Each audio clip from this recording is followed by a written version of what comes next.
Welcome to Wild Magic with me, your host, Adrienne Cobb.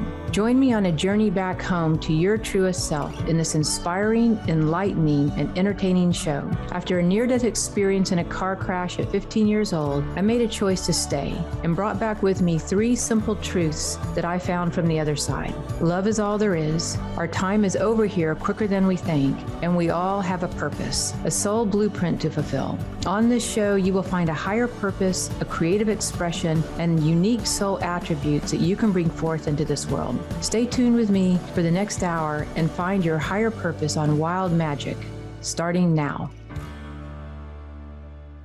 Welcome, everyone. I'm your host, Adrienne Cobb, and you're listening to Wild Magic with Adrienne on Transformation Talk Radio.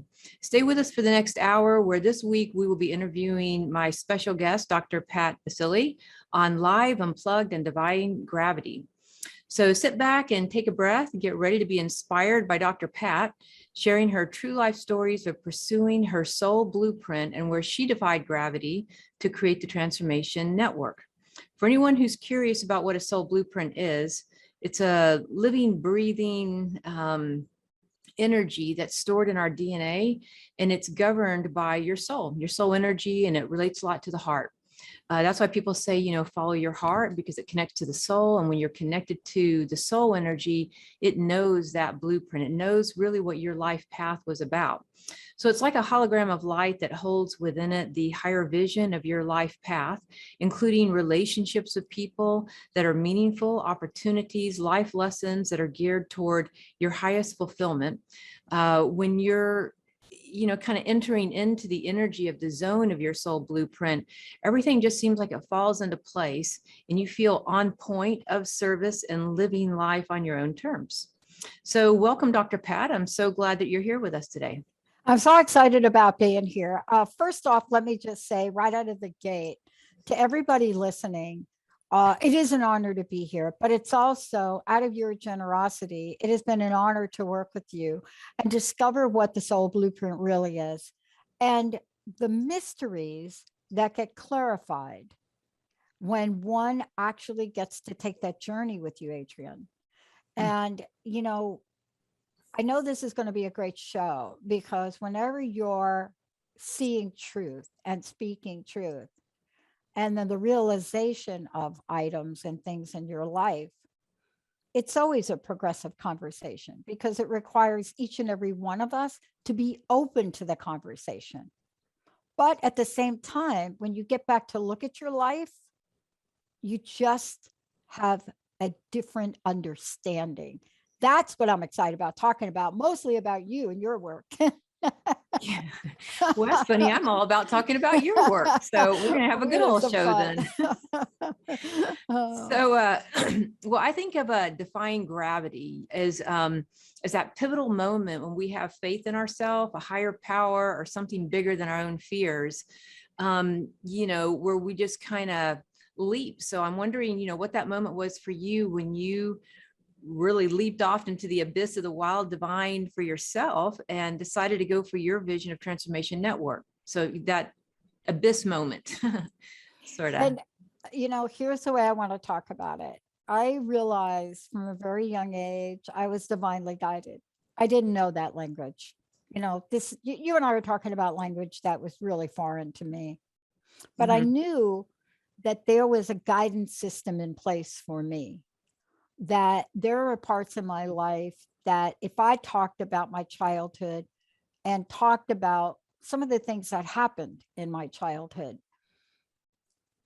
I now know that things were so beautifully orchestrated when I was awake enough to see them, so that that blueprint, or at least a glimpse of it, a glimpse of what's possible showed up.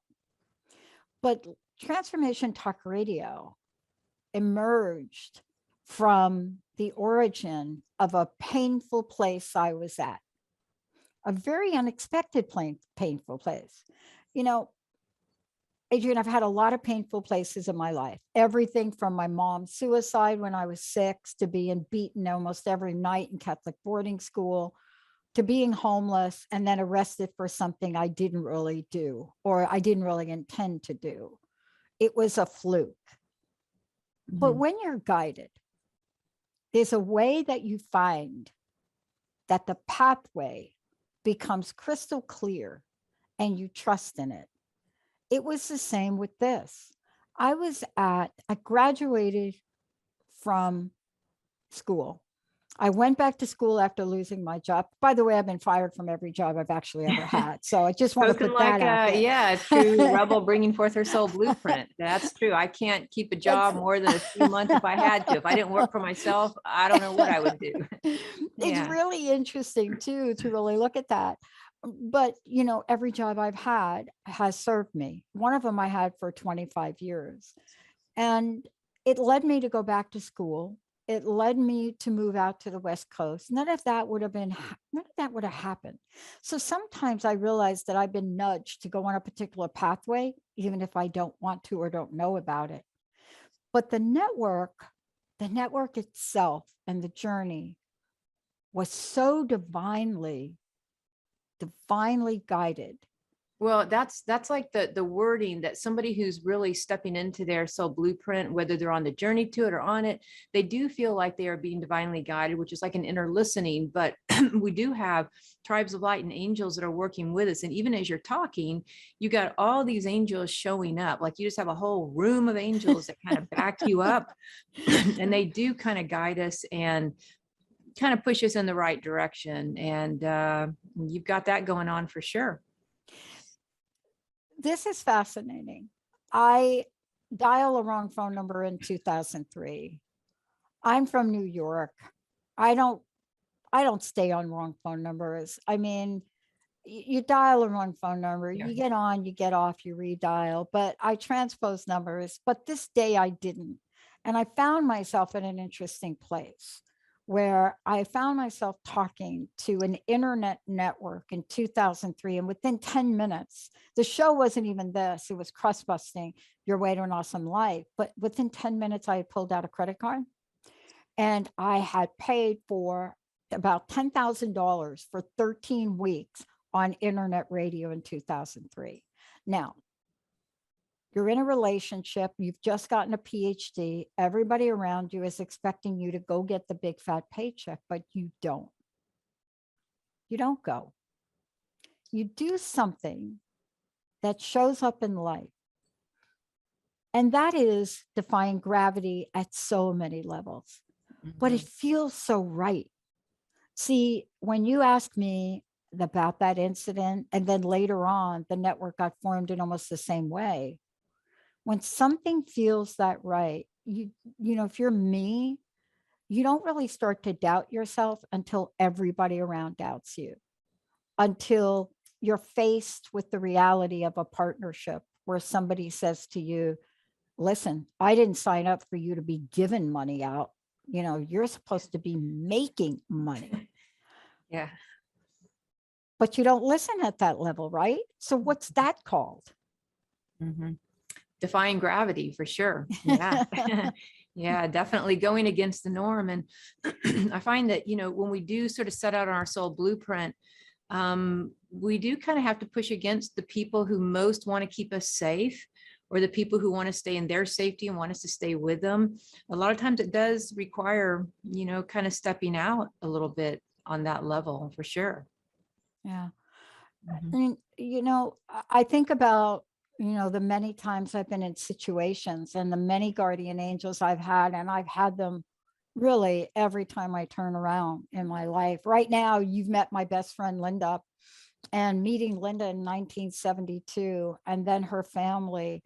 I mean, my life would have been very different without their support, you know, without being able to lean on, you know, to someone that could help me with the things in life that I just wasn't here to figure out. I mean, I think about myself as somebody in my teens and early 20s who couldn't set a dining room table. Like that just wasn't important to me. And even today, I still have to ask myself what that's about. but the network showed up the same way. I mean, I don't worry so much about how I set the table for myself. I worry now about how am I setting the table to receive what the universe wants to bring forth so that we can create a better world. Mhm. Look, I was trying to help this guy set up his own network in 2008 and 9. And he was getting ready to sign on in Rhode Island and buy a ton of airtime from WBLQ.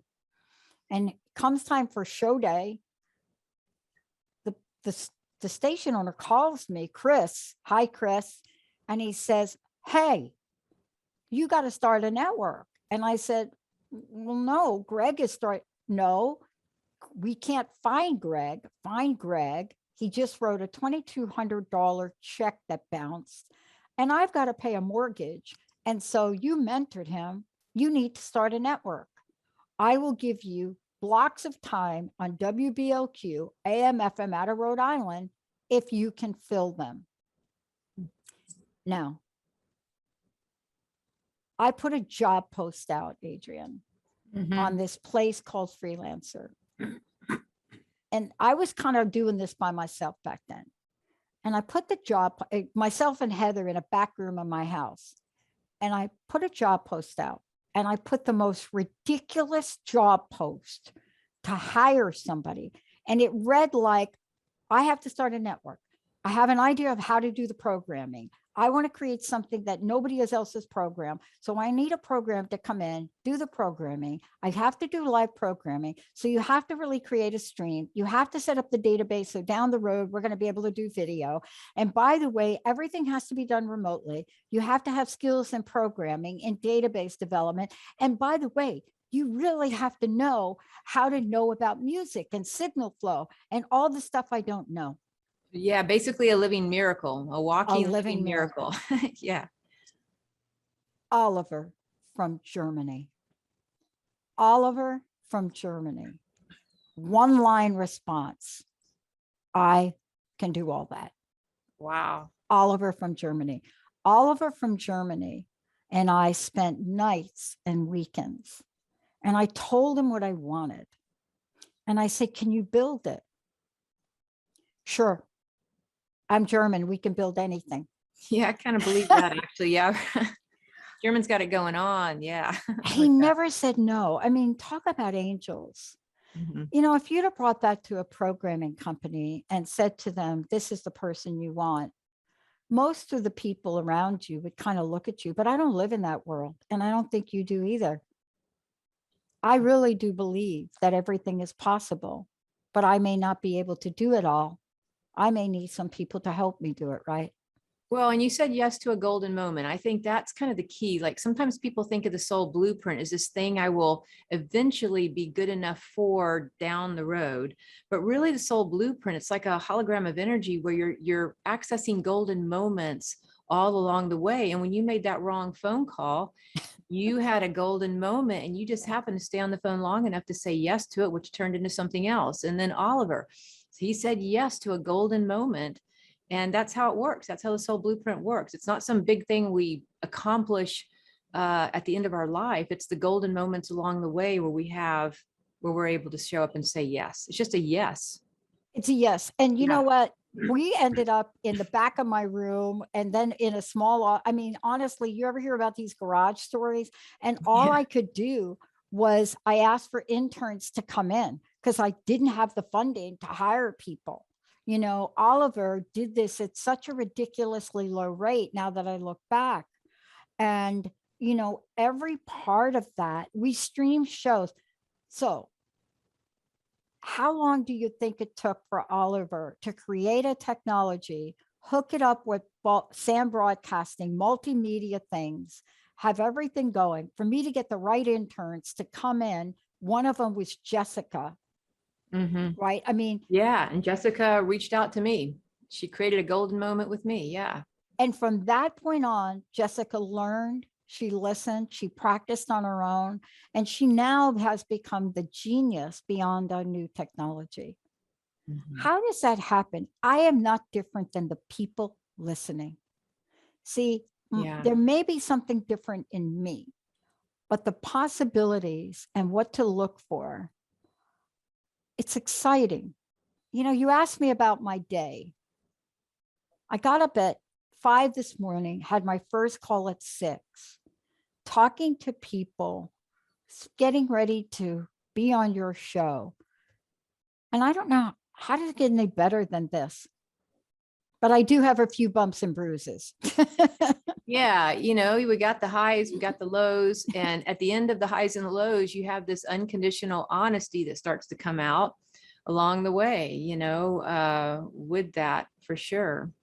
And, when it comes to some of the low points, you were sort of describing some of those earlier on in your life, which I think these are, sometimes I think when we start out our life, we start out with sort of a kind of a karmic aspect toward the soul blueprint. Like the soul blueprint does have a karmic element built into, and it's not that we've karma meaning that we've done something wrong. It's karma meaning that there's actions, reactions, and we're learning something. And once you transform your karma into your dharma and you don't resist it and you gain your soul's wisdom, that's really when life starts to take off. And I think a lot of people are almost kind of afraid of their pain body. They're afraid of their pain, their emotions, their feelings. And that's one thing in talking to you that I've kind of admired, is that you're very in touch with your emotions, your emotional intelligence, your feelings.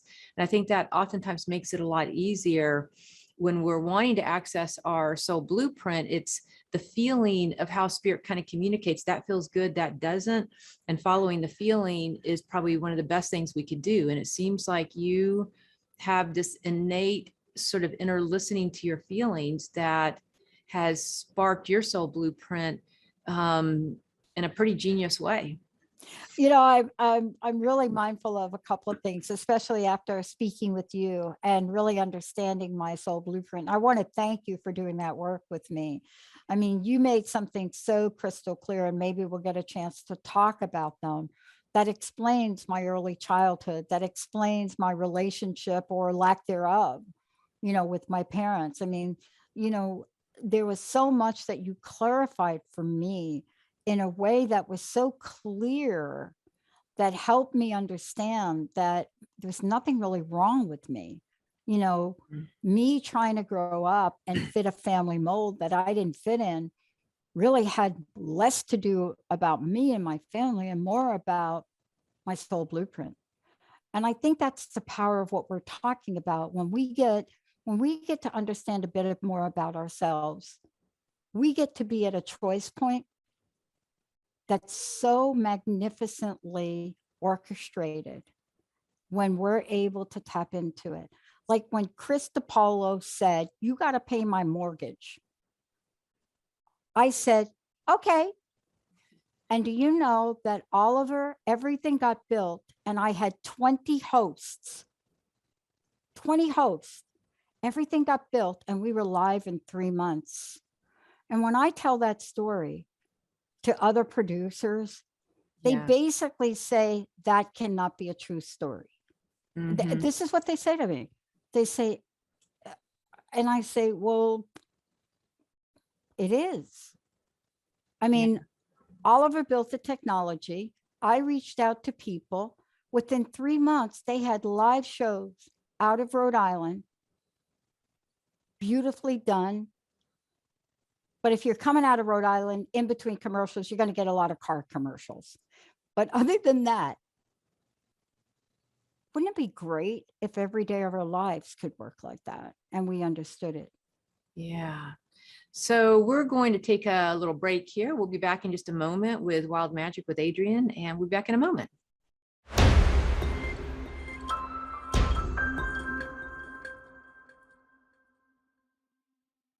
All right, we're back on Wild Magic with Adrienne. My guest today is Dr. Pat Baccili, founder of the Transformation Talk Radio, who is talking with us about her life journey, we're going to move into having a near-death experience. If you want to reach me directly, you can go to mywildmagic.com. Again, that is mywildmagic.com. But I also want to make sure that everyone knows how to contact Dr. Pat. Can you give us your contact information? Yeah, thank you so much. I realized during the first segment, I took my glasses off, and I never do that. And yeah, we could talk about that in a minute. Yeah. I but did notice that. you Yeah. just notice it because, when I do a show, I'm reading stuff and I didn't have to. For me, the best way to go is to go to what we're talking about. Go to Transformation Talk Radio. What I want to say to everybody is the transformationnetwork.com is going to be the place for everything here in about a month. And that's a story on its own. But our vision and mission, Adrienne, none of this has changed since that wrong phone number. And then it didn't change with the network. I've been asked to go in a different direction. I've been asked really positive talk. Really, I mean, there's so many opportunities to be tempted to get off your path. Yeah, there is. Yeah, endless, I would say. It could be, the fear of survival issues, I find is a super big one as to why a lot of times people won't engage in following their heart, igniting their soul blueprint, doing what they really love. Has a lot to do, I find, with survival issues that that are imprinted on them in childhood. Maybe it's a lineage pattern, something's imprinted upon them. They see their parents get stressed about money, not make good decisions, get caught in a cycle of life that is not about something that's fulfilling for them, and yeah, that's a big deal as to why people sometimes won't say yes. And the difference between somebody who's going to live a life more fulfilled and a life of somebody who's just, kind of grinding the wheel just to get by every day has a lot to do with raising their vibration above that, like choosing really more from their heart. And it sounds like you definitely had issues in your childhood that were imprinted upon you. I mean, if there was one issue that you felt imprinted upon you the most as a belief system in your childhood, what overriding kind of belief was there that you basically have had to rewrite in your own life? I think if there was one that I had to rewrite, there were a couple. First of all, let me say I'm blessed that I've had two mothers. A birth mom that committed suicide when I was 6, and a stepmom. And I learned different things from each of them. And I want to say how blessed I am for that. But if there is one thing that I did need to learn differently to rewrite is, and you explained this to me beautifully. I thought there was something weird about me growing up.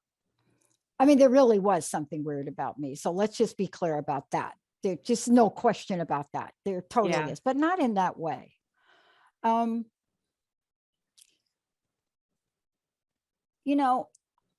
not had to go through life like a lot of other people that have parents that grow old. You grow old with them.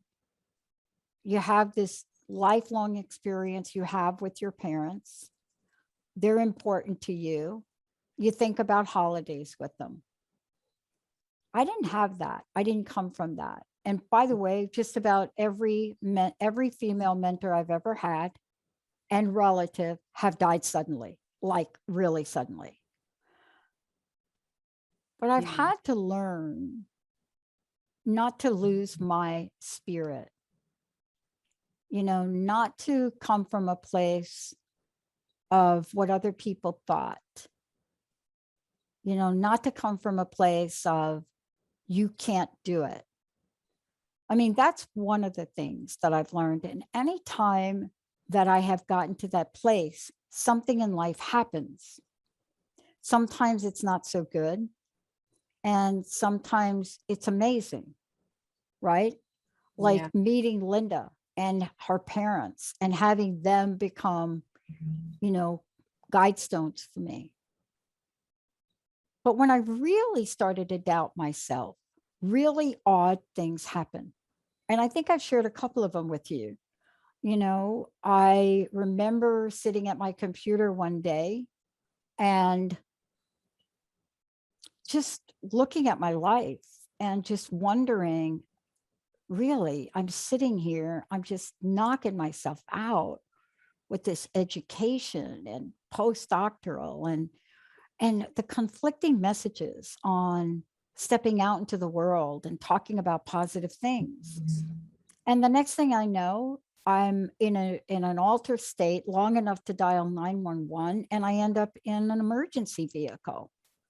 And I got a bunch of people with oxygen, and I'm going to the hospital. And then it engaged in a number of tests for the next 4 months, diagnosed with just about everything you can imagine, including one doctor saying to me, we think you got stuff on your brain. We think you're on the spectrum. And to be honest with you, this is what I said to him. I had no idea what any of these people were talking about.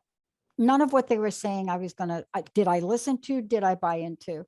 They weren't going to tell me what I was sick or not sick about. And when he said that to me, it didn't make sense back then, like it does now to people. And I literally asked him, great, I love colors. What color am I? Purple. And he looked at me and he said, yeah, you're definitely on the spectrum.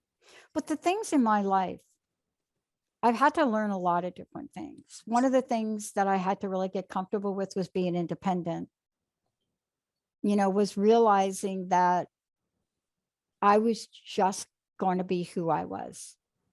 I was going to say things that other people didn't like. Got kicked out of Catholic boarding school for that. Only the best get kicked out of that. Only the best get kicked out. Right. But boy, it's been a tough road for me to hold to my truth, my real truth, not the truth that you learn and you think is your truth.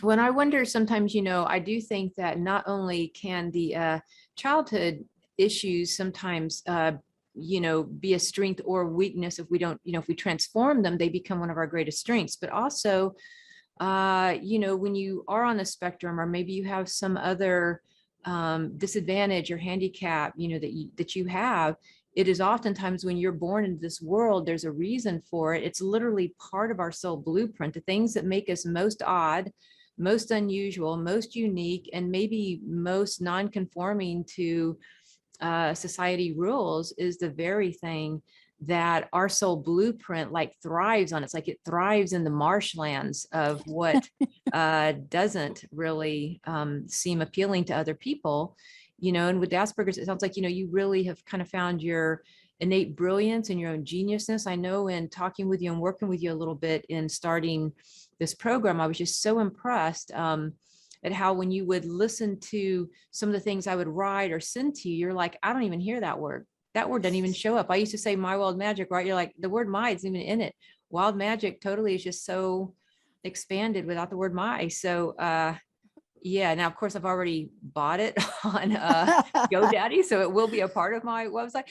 But I did understand something, but your energy, like the tagline we came up with for my book that's coming out, all of that I've been working on for years. But the way your brain thinks, thank God for those little spots on your brain, just sort of delineated right to the point of it. Pretty brilliant. And thank you for that. I mean, there are a lot of hardships you go through when you're somebody like me. You almost don't graduate high school because you can't read and write in the way that you're supposed to read and write, but you can process things. You could see process diagrams. That's why I was able to work so well with Oliver, because I was able to literally draw out a schematic and say, this is what I want, not understanding what that meant in terms of him building it, right? Yeah. It's why I did so well in the corporate world. The good news is I started in the mailroom. The really good news is I didn't get fired from the mailroom, but almost did. Yeah. And, somebody like me, I'm like very young in Bell Labs, fascinated by the scientists.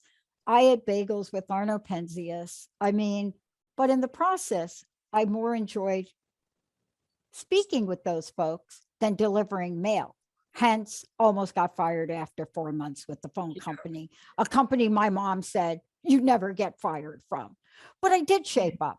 I did. I looked at this and I said, I don't want to be homeless again.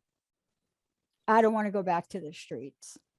I don't want that pathway. And boy, down the pathway of drugs and alcohol and street living. I mean, that was in front of me. And I shaped up. at least to get out of the mailroom. And I ended up with a 25-year career, and I worked my way up, but I could do it because of what you just said. See, I could see dots that got connected where other people couldn't. I couldn't always explain them well, right? And thank goodness when you get to graduate school, you can draw a lot of diagrams and you'll get a lot of help in writing and explaining them.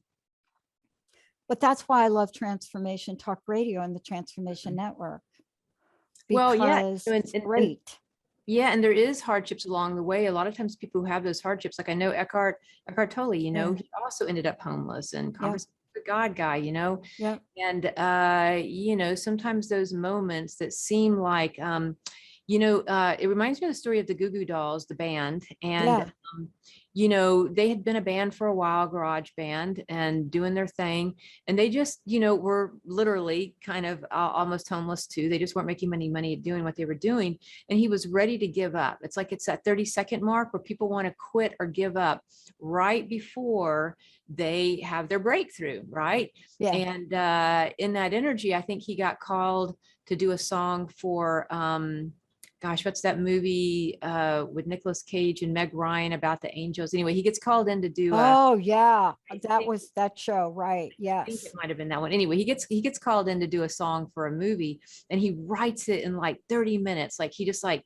totally writes it. And it like sort of like with you and Oliver, it's like this 3-month thing, right? He writes the song and they accept it, and it created an entire new career for them. But people oftentimes they I don't know why the nervous system does this, but it just takes a nosedive, I think, right when you're getting ready to unplug from your security system is when whatever your safety factors are, your security system, your life will kind of nosedive down. That's your 30-second mark. And, you know, that's when usually a lot of things, if you just stay true to yourself, you know, it will turn around.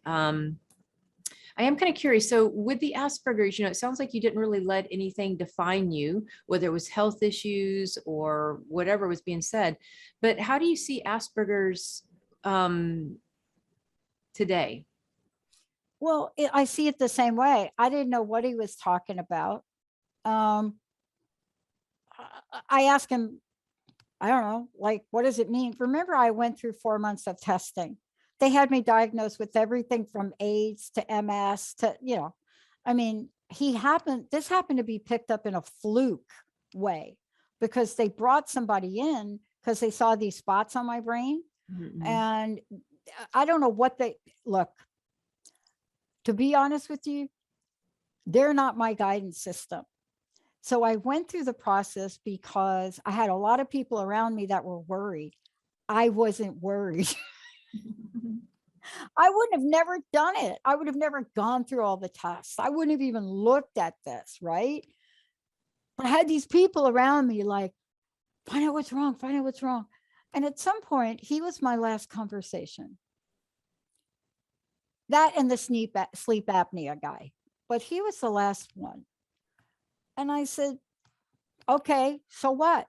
He says, well, how are you functioning in the world? I said, what do you mean? Like got a PhD, I just graduated, I'm doing postdoctoral work. You want to see my diagram? And you could see the rant that I went on. I want to see my diagram. And then I went to describe the diagram. I said, let me tell you what I'm studying. There are these two models and this looks like this. And here's what I'm studying. Nobody's ever studied. And this is the way I'm talking to him. And I go through this and he's looking at me and he's got this little grin. And I think his name was Dr. Racist, right? Dr. Racist or something like that. And he's looking at me and he literally listened to me for 20 minutes to finger draw my model in the air.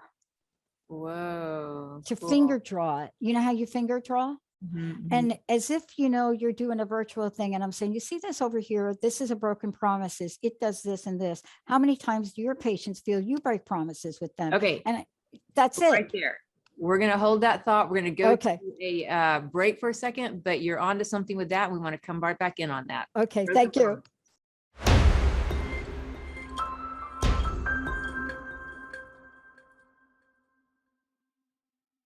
All right, we are back on Wild Magic with Adrienne, and we're talking to Dr. Pat and the soul wisdom that she's gained along her life journey that she'd like to share with us. One of the profound things I learned from Jim Quick, who teaches the Super Brain course, is that one of the fastest ways to evolve our brain is to go to an expert, who has years of mastery, mistakes, and wisdom. And let them tell you in a moment's time what took them years to learn. And that's really what I would call maximum efficiency, minimum effort in doing that. When I was interviewing Dr. Pat before the show, she taught me two things. One was have a little faith. That's one of her, I'd say, soul messages that she brings forth. And the other is to stay the course, which we can see by her life story that she most definitely has stayed the course in the face of many different things. And during the break, Dr. Pat, you were saying about how when the doctors had you up to the electrodes and all of that, but eventually when you just sort of presented, hey, this is who I am, this is what I'm doing. And the doctor was like, you don't need to see any more doctors, just kind of recap that story. I think that was super important, especially with so many health issues or fears that people have right now, given the climate of everything. Yeah. He was an angel to me, though. Can we put it in terms, because you mentioned angels? He was an angel because at the end of about 4 to 6 months, we got to a point where he was going to be the last call. And these things on my brain, 6 months later, they did my brain again. They were gone. I don't know. But a couple things happened. I was not the same after that incident. And this doctor was really interesting. And after I spent a good 20 minutes with him with the finger diagrams explaining what I was doing, I said, look, are we done? I mean, is there something wrong with me? What are we doing here, basically? And he just looked at me and he said, no, there's nothing wrong with you. Don't make any more doctor's appointments. And he said, you may have left us for a little while. And I said, okay. And I didn't even know what he meant by that till a bunch of years later. And off I went. And I presented my papers. I won 2 awards for them. I could explain them in theoretical ways. And I went on with my life. But something interesting that you said in our sessions, which was really helpful to me, I knew on that wrong phone call that it wasn't wrong. Yeah. I knew that. I said to Linda at 22 years old, I'm going to get a PhD. And then I looked at her and I said, what exactly is a PhD? She never flinched. She looked at me and said, yes, of course you will. Now, where does that even come from? Where did the idea come from? And so when you were talking to me, there were a lot of blanks that got filled in. But the message today for people, there's nothing wrong with you. There's nothing wrong with you. Yeah, we have differences of opinion in the world. And you go into a lot of doctors, or maybe you're getting a diagnosis like I got in 2004 when I got a real mystery disease. But I never really looked at it like that. And so I just wonder what happens with that. I first of all, the angel lady pointed me to Dr. Darvish. And over time, what we realized was I started to doubt myself. I was going to walk away from this in 2004 because it wasn't pleasing the people around me. It didn't make sense to them. Why would I do 14 hours of airtime when I could be making $250,000 minimum a year? I couldn't explain it. But I think when we're in that moment you talk about, we get to choose how we're going to hold it. And, the message for me today is, I do believe we can achieve anything we conceive, but you've got to have that trust and that faith deep in your heart. And when we allow others to come in and tamper with that, we have to have some tools to make sure we restore it. Because if we don't, it's a part of what we think is truth, and it really isn't. And that's what I believe that disease was about. I think the universe said, oh, you're thinking about quitting this? No way. No, we're going to make it so you can't really do another job but this. Well, and it sounds as though you had a little bit of a, when the doctor says you kind of left us for a while, it sounds like you had a, your own kind of way of having a near death experience as well. People have different types of kind of near death experiences, or like kind of almost, I'd say like a reset, and we can have resets, can sometimes be a heart attack. Sometimes it can be just checking out. Sometimes it can be a failed relationship of some sort where something just falls apart, the loss of a loved one, that's close to you, a loss of a job, a home. But sometimes we have these resets that come in that reset our life path. And it sounds like that was a good reset where maybe you're, you seem like your energy field runs with a lot of electrical energy. And it feels like sometimes when our electrical energy field would just get kind of overwhelmed and just kind of shut us down a little bit there, right? Yeah. And, the human body has an incredible way of healing. So it might have even been partly when you had your awareness brought to the spots, you may have also in your higher consciousness, higher life force energy, or even beings of light, tribes of light that you work with, kind of start to fill those spots in a little bit too. You know what I mean? A lot of healing can be done when our awareness. So sometimes when a problem's brought to our attention, it's not so that we'll quit. Sometimes it's so that we will rise to the occasion and find a third option, a magical third option that maybe wouldn't have guessed in the duality of this or that. We have a third option. And it sounds like when you answer that phone call, you found your third option. Yeah. Your magical third option. Yeah. I love the way you're describing it as the magical third option, because there really is no other way to talk about it. And what you do, and especially when you and I got together, there was a very keen new understanding about my life, and I think when we're able to sit down and look at the soul blueprint and really look at the DNA strands that get us to where we are today, sometimes we go through life and there's a mystery of not understanding things. And if you take them to heart, they can alter how you feel about your own self-worth or your confidence. But what if it was all orchestrated in the exact way it was supposed to?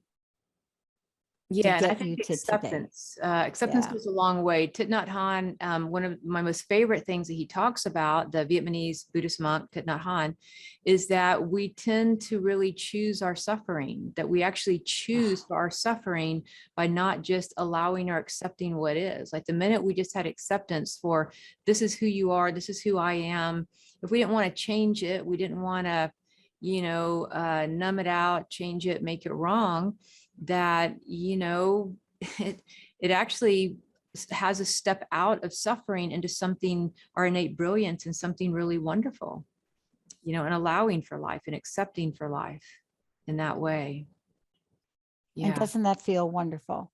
It does. It's freedom to me. When we really choose the soul blueprint, you're choosing your freedom. Yeah. Because the freedom is just you being your innate self, you being yourself, without any problems, any sense of feeling made wrong about something, And so I was curious about with the having faith part, is there any place that you sort of guide people to around faith for you, like concept, but how do you access it? I'll tell you the quickest way I access faith. And it may seem really academic to a lot of people. One of the things I learned, that if I'm saying thank you God, thank you universe, thank you Kuan Yin in the background, thank you sky, if I do that at least 70 times a day, sometimes 70 times an hour, if I do that, regardless of what is showing up, right?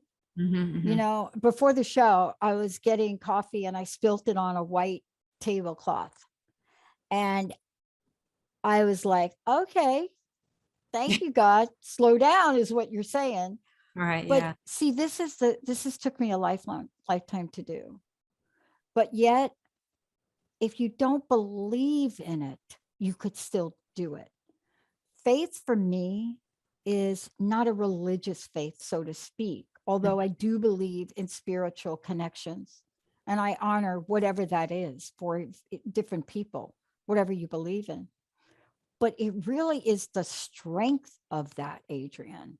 You see, you So the can gratitude, have, yeah. yeah, you can have faith, and then you can have faith, unwavering, unprecedented, unreserved Mm, conviction that you believe in the benevolent energy of the universe, and there's nothing and nobody going to give you any amount of money that can girl, take it away. my When goodness. you step into that level of faith, when you Uh-huh. are feeling that in every part of your body, when you are sick and you're in so much pain and you cannot open up a door, Go. Yeah. and you're holding on to the strength of your conviction that there is a benevolent power, Mm. whatever you believe in, wherever it is, that's the faith I'm talking about. Wow, I felt that. You could have been on a podium. You could have been right up next to the greats with that one. That was awesome. I love that. But you got to be Yeah. there. And if we look outside of ourselves, if we look at our bank account, if we look at the doctor's diagnosis, if we look at, if you're watching the TV, I'm not saying that you just put your head in the sand. But if you hold that righteous conviction within yourself that you have been gifted with the divine ability to have faith and trust and manifest all the great things in the universe for you and everybody else, it's unwavering. It's unprecedented. Well, and that sounds like that was the second part of your message was basically, to stay the course. Stay the course. You know what I mean? So basically the faith sounds like, having gratitude gives you that daily sort of devotion and discipline to raise your vibration. And then it sounds as though as you move into the energy of faith, which just for you is like that thing that pillar you're standing upon, then staying the course sounds like it's the only choice. I mean, it It is took me 20 invincible, years, mighty claims Adrienne. of victory. It Yeah. is, yeah, you got it. From the minute I turned to Linda about the PhD, I never wavered about getting it. I didn't have an undergraduate. Honestly, I didn't even know what that even meant, but I stayed the course. And 22 years later, that became reality. Yeah. Yeah. All right. That's beautiful. And that is so beautiful. Thank you for that message. That was so inspiring. And and it does come from, it sounds like it's a lifetime of your mastery summed up in a podium, a podium moment of just preaching that higher faith, higher gratitude, and staying the course goes a long way there. You know that. And you seem very fulfilled. Every time I've ever talked to you, it's just such a delight, so positive, such a delight. Uh, no problems, no judgment, no negativity, just pretty high up on the frequency there in your energy field. And you really do feel very fulfilled. Thank you. I do. I really do. I don't know. I never thought I'd make it past 10 years old, to be honest with you. But I never gave up faith that there was something better, Yeah, that there's there was always something out there. Yeah. Yeah. And I think, the soul blueprint, one way what I would say about that is that it's like a life even better than you could have imagined possible, to keep living a life even better than you could imagine possible, and kind of turning it over in a sense to that higher power to help bring that in. So we're coming to a close. Thank you so much for being on the show today. Oh, I loved it. Thank True you. inspiration. And again, you want to reach Transformation Network, tell me the link for that again. Yeah, just go to Transformation Talk Radio. They could be, you can listen to the shows, you can watch them. This is live there. It's live on Facebook. Pretty soon we're going to be streaming live ourselves right off of our website, every day. Yeah, and it's also on podcasts. Podcast. It's on Spreaker, iTunes. It's on 50 other places. Yeah. Yeah, again, because you are living the dream, girl. Woo! Thank you, Oliver and Jessica and Linda and Jacob and Jamie. Thank you, Adrienne, for everything you're doing. Absolutely. So, and if you want any more information on anything that I do, you can go to mywildmagic.com. Again, that's mywildmagic.com. The next thing I have going on starts September 3rd to the 22nd. I'm doing a 21-day virtual fall equinox quest Quests are amazing ways to cause a kind of a quickening in your soul energy. So anything that you are wanting to kind of inspire, regenerate, rejuvenate, take to the next level, that 21-day quest, it takes our cells, we go through about a 21-day process to create a new identity and new energy. And this is a great way to do it. So hope you tune in next week as we get into the spirit hacks. So we'll be going over spirit hacks next week and ways to make your life a little easier. So thank you.